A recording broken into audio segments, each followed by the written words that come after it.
নমস্কার বন্ধুরা, আমি সাথী আমার কিচেনের আবার এক নতুন রেসিপিতে আপনাদের সবাইকে স্বাগত জানাই। আজকে রেসিপিতে বানিয়ে দেখাবো টকঝাল মিষ্টি মুখরোচক জিভে জল আনা টোপা কুল কিংবা বড়ইয়ের আচার রেসিপি। খুব সহজে কম উপকরণে ঝটপট তৈরি করে ফেলতে পারেন এইরকম টোপা কুলের আচার। একবার বানিয়ে সারা বছর সংরক্ষণ করে রাখতে পারেন। তাহলে আসুন দেখে নিন এর সহজ রেসিপিটি। টোপা কুলের আচার বানাতেই প্রথমেই লাগবে টোপা কুল। টোপা কুল, টক কুল, বড়ই যেটাই বলেন সেটাই। এখন এর মুখের কাছে যে বোটাটা আছে ভালো করে ছাড়িয়ে নিয়ে এগুলোকে প্রথমে ধুয়ে পরিষ্কার করে এইরকম একটু রোদের মধ্যে রেখে দিতে হবে, যাতে গায়ের জলটা খুব ভালোভাবে শুকনো হয়ে যায়। তারপরে একটা স্পেশাল মশলা রেডি করে নিচ্ছি। আচার বানাতে এই মশলাটা অবশ্যই দিতে হবে, তাহলেই দেখবেন আচারের সেন্ট এবং টেস্ট দুটোই অনেক গুণেই বেড়ে যাবে। তার জন্য 1 টেবিল চামচ মৌরি, হাফ চামচ নিলাম গোটা 5 ফোড়ন, 1 চামচ ধনে এবং 1 চামচ গোটা জিরে, আর দিলাম 2টো শুকনো লঙ্কা। তারপরে শুকনো কড়াইতে অর্থাৎ তেল ছাড়া এগুলোকে ভেজে নিতে হবে, ড্রাই রোস্ট করতে হবে। গ্যাসের আঁচটা মাঝারি থেকে কমের মধ্যে রেখে একটুক্ষণ সময় নিয়ে নাড়াচাড়া করার পরেই দেখবেন খুব সুন্দর ভাজা ভাজা একটা গন্ধ বেরোবে এবং এর কালারটাও অনেক চেঞ্জ হয়ে যাবে, একটু লালচে হয়ে যাবে। সেই পর্যায়ে গ্যাসের আঁচটা বন্ধ করে দেবেন। আর এগুলোকে ঠান্ডা করে নিয়ে তারপরে মিক্সার গ্রাইন্ডারে কিংবা সিলবাটায় যেটাই সুবিধা হয় তাতে গুঁড়ো করে নিতে হবে। আর আধা ভাঙা করে গুঁড়ো করতে হবে। একেবারে মিহি গুঁড়ো করলে কিন্তু এই মশলাগুলো আচারের মধ্যে পুরো মিশে যাবে, তাতে আচার খেতে ভালো লাগবে না। একটু আধা ভাঙা করে গুঁড়ো করে নিতে হবে। আর আচার যেহেতু টকঝাল মিষ্টি মুখরোচক বানানো হচ্ছে, তার জন্য এখানে মিষ্টির জন্য গুড় অ্যাড করতে হবে। আর গুড় দিয়ে বানালে আচারের মধ্যে কালারটা খুবই সুন্দর আসে। এখানে আমি 300 গ্রাম টোপা কুল নিয়েছি, সেই ক্ষেত্রে এখানে নিয়েছি 50 গ্রাম গুড়।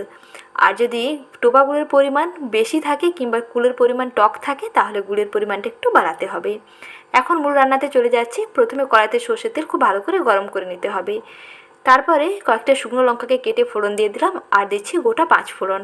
আর এখানে সর্ষের তেলটা খুব বেশি দেওয়ার প্রয়োজন নেই, মোটামুটি 2 থেকে 3 টেবিল চামচ সর্ষের তেল দিলেই হবে।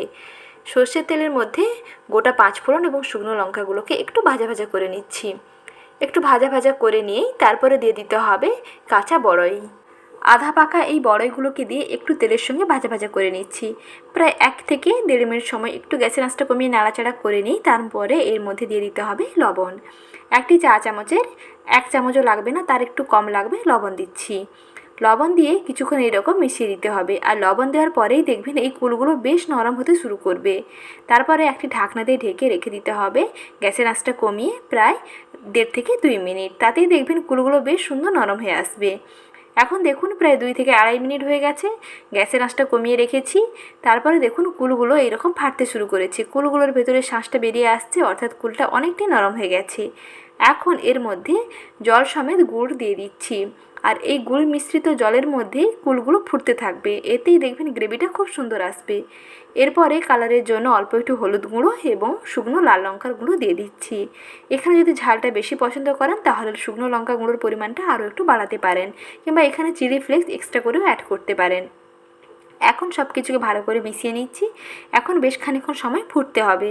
ফুটতে দেওয়ার কারণেই এটা দেখবেন বেশ নরম হয়ে যাবে, একেবারে ঘাঁটা ঘাঁটা হবে। কিছুক্ষণ ফুটতে দেওয়ার পরেই দেখুন খুব সুন্দরভাবে নরম হয়ে এসছে। এখন গুড়ের মধ্যে খুব সুন্দর পাগও এসে গেছে। গুড় যখন এইরকম ফুটতে থাকবে তখন কন্টিনিউয়াস হাতা দিয়ে নেড়ে থাকবেন। উপর নিচে করে নেড়ে রাখলে গুড়টা দেখবেন আর নিচে লেগে যাবে না, নাহলে অনেক সময় কড়াইতে নিচে ধরে যাওয়ার সম্ভাবনা থাকে। তার জন্য বারবার এরকম হাতা দিয়ে নাড়তে হবে। আর এই আচারটা একটু ঘাঁটা ঘাঁটা হবে আর একটু চটচটেও হবে। যখন আচারটা এই রকম একটু শুকনো শুকনো হয়ে আসবে সেই পর্যায়ে সেই ভাজা মশলার গুঁড়োটা দিয়ে দিতে হবে। 1.5 থেকে 2 টেবিল চামচ ভাজা মশলার গুঁড়ো দিয়ে দেবেন এবং অল্প একটু চাইলে এখানে বিট লবণও ছড়িয়ে দিতে পারেন, তাতেও টেস্টটা দেখবেন দুর্দান্ত হবে। গ্যাসের আঁচটা কমিয়ে এইরকম নাড়তে নাড়তে দেখুন গরম কড়াইতে খুব সুন্দর ছেড়ে আসছে, একেবারে আঠালো হবে আর এইরকম শুকনো শুকনো হবে। তাহলেই দেখবেন এটা দীর্ঘদিন পর্যন্ত সংরক্ষণ করে রাখতে পারবেন।